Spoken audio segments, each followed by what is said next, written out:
You ask Tiger to solve. This deals with linear equations with one unknown.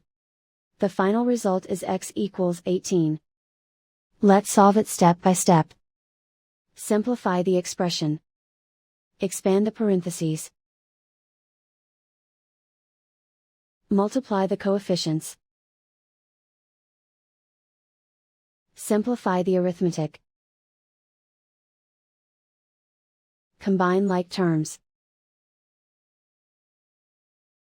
Group all constants on the right side of the equation. Subtract 18 from both sides. Simplify the arithmetic.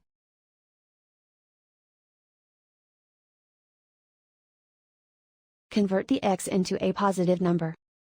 Multiply both sides by -1. Remove the ones. Simplify the arithmetic.